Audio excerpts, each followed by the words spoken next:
Here's the key on this. Don't major in minor things. If you take up major time to do minor things, I'm telling you, you'll be behind the curve constantly. Here's what we learn in sales training. What's major time and what's minor time?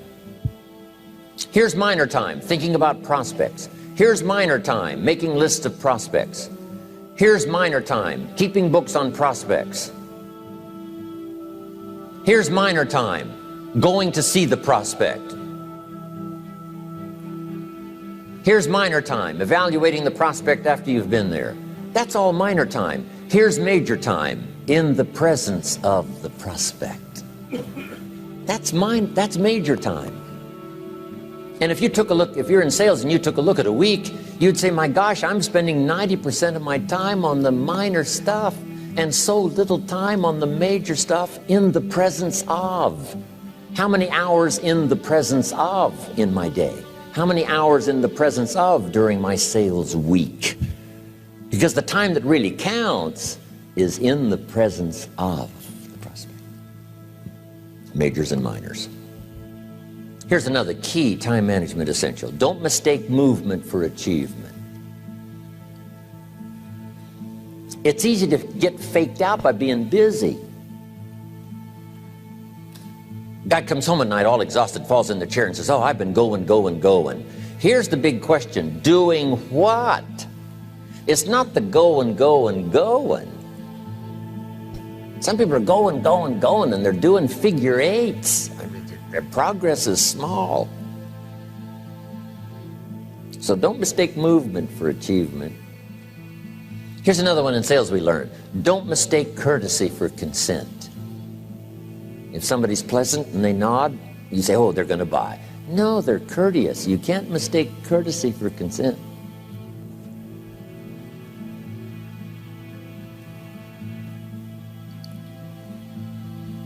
Now here's a big one, concentration. I had to learn this.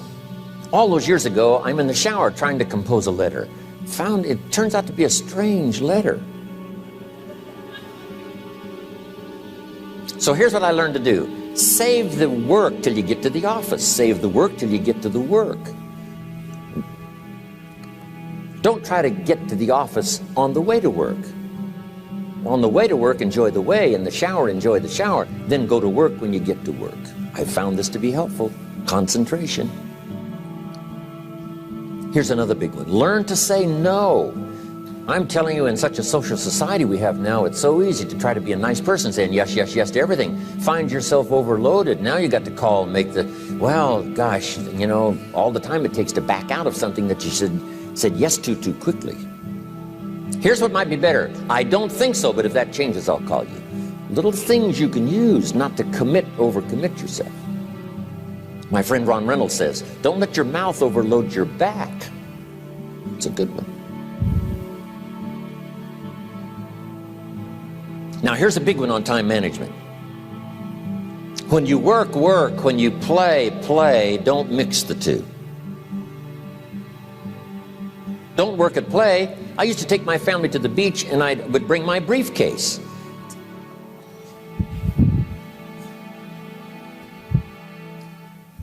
I learned not to do that.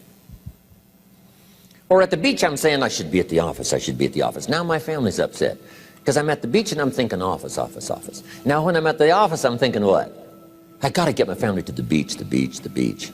So things are not going too well at the office because I'm thinking beach, and things are not going too well at the beach because I'm thinking office. Here's what I learned to do. At the beach, be at the beach. At the office, be at the office. When you work. When you play. Don't mix the two. Don't work at play. Now here's one of the most important ones. Don't play at work. Work is too serious. You don't want the reputation of being the office joker. It's not a good one. Yes, there's time for some pleasant stories. Yes, there's time for a little humor. Yes, best if it's a happy office, of course. But I'm telling you, you got to be serious about work, because you're parting with a piece of your life for the work you do. Your work costs you a piece of your life. Here's what it's called. Serious business. Not grim, not unhappy, but serious. Key. Don't play at work. The old expression, I don't think we use it anymore, horse around at the office. Play around, play jokes, play tricks. No place, not at the workplace. At the beach, yes. At the bar, yes. Somewhere else, not work. You got to treat work with all due conservative passion, because it's leading you to your future. Here's another key phrase: all work is good.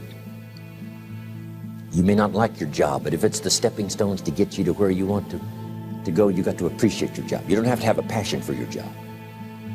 Here's the ultimate passion: a passion for incredible success in every department of my life. That's the passion. But don't look down on some menial job you have to do to finally get you to where you want to go. No job is menial. No job is not, every job is noble. Training life for pay, making a contribution to society. Next, analyze how you are. And if you have some weaknesses, if you can't, doesn't seem like you can change, here's the key: get it covered. I used to keep promising myself I'd keep the books, keep the books, keep the books. Finally, I gave that up. And back then, it only took me an extra $50, $60 a month for some accountant to keep the books. I said, no, I'm going to save the $50. You can't believe what I started losing in productivity because I tried to save the $50. So the key is, a lot of the time you can stay like you are, but just make sure you get it covered. Okay. Next, beware of the telephone and all other systems of communication, especially the telephone at home and systems of communication at home. And here's one of the best lines I've got for you for the weekend: let all communication systems serve you, but don't let them intrude. When it comes time to have dinner with your family, you shut off all systems, unless the ones that can take messages silently. Don't let the phone ring. Don't let anybody intrude, come through the front door nor the back door, nor through the telephone or any other device. So you can't reach John and his family when he's having dinner. The President of the United States couldn't get through. If you develop that kind of a reputation, father, mother, when we have dinner, when we're visiting and have this time with our family, nothing intrudes. So don't let these clever little devices keep intruding. You've got to have a place that's sacrosanct, it's valuable. You don't let anything in for that period of time. Okay. Isn't that good advice? Excellent advice. Here's the next one. Read all the books. You know, I've only got a few notes here on time management, but if you've got some particular challenges, you run a big organization, a big corporation, you've got some challenges, there's plenty of books. Now, here's what's next. Just be more alert to the things that might be stealing your time. Here's why. Time is like capital. You can't let someone steal your seed corn. You can't let someone steal your capital. And you can't let someone steal your time. You must designate your time. And some of the time that you designate, you must not let anyone steal. Casual time, you might let someone intrude and steal a little bit and take a little bit, but not serious time. Key. Next, one of the great time management savers is to learn to ask questions up front. Sometimes you talk to somebody for an hour, and then you ask questions and find out if you would have asked those questions up front, you could have saved yourself an hour. Asking questions up front helps you to get to the problem now. But if you just launch into some discourse, you might waste 30 minutes, waste an hour, when here's what you should have been talking about. After you finished an hour, you say, John, what's really the problem? He said, well, it's something personal. See, that's what you should have been talking about this whole hour. Key. Next, learn to think on paper. Now we're going to take a break. Some ways to think on paper. One, we've covered one. Solving problems. Take it out of your head and put it on paper. Another one is setting goals. Making these lists we've already started. Here's another good way to think on paper. It's a projects book. Each person you're working with and each project you're working on, get a loose leaf binder and a tab and some pieces of paper behind the tab and do a little continual summary of how it's going between you and that person and between you and that project. I call it a projects book. It is so useful to me. But what's going on between you and this person?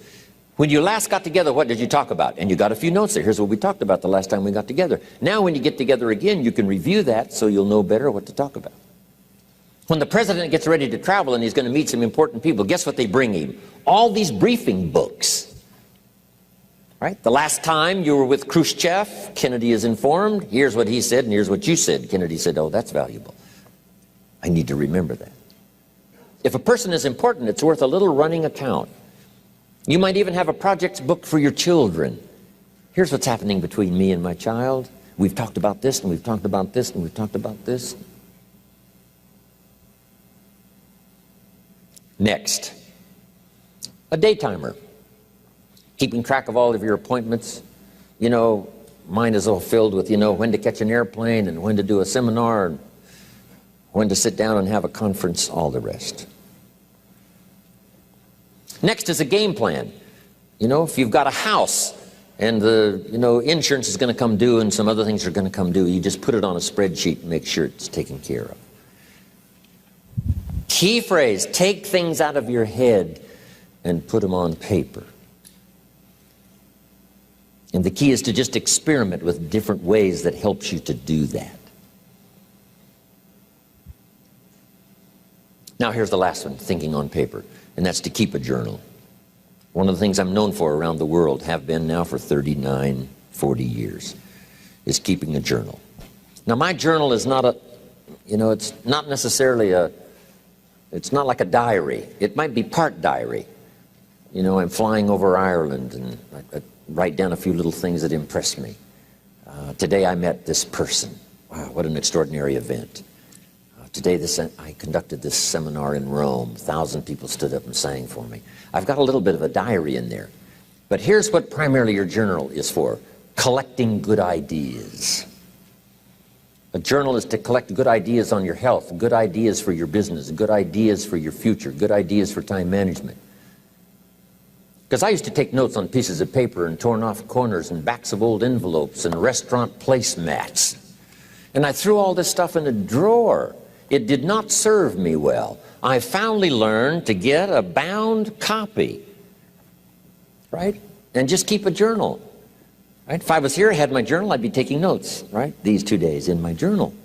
Now, if you're caught without your journal, you just take the notes when you get back home.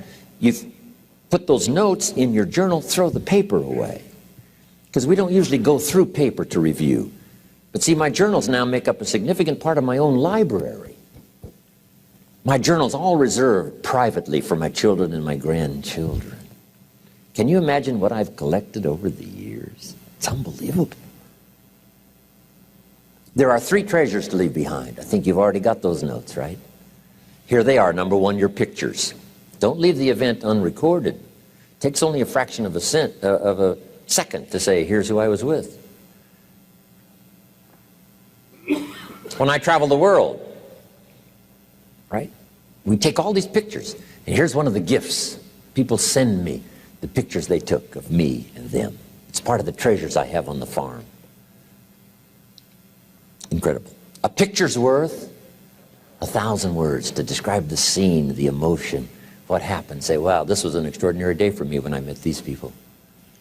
Here's what they told me happened to them when they went to my seminar 10 years ago. Wow, the drama comes back if you've taken the pictures.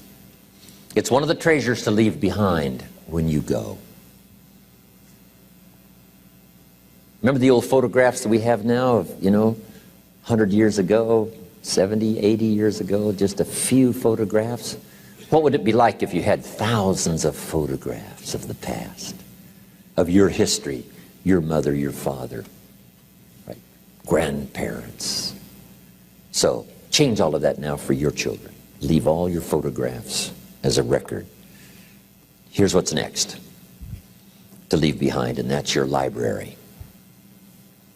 The books that changed your life, the books that changed your health, the books that rescued you from oblivion, the books that you passed on to other people, they were so exciting for you, the books that made you financially independent, the books that developed your leadership, the books that gave you wisdom to ponder when things were tough, the books that got you through the winter, the books that helped you to plant in the spring and harvest in the fall. What a treasure to leave behind. If you do that, here's what's for sure. Your books will be more valuable than your furniture.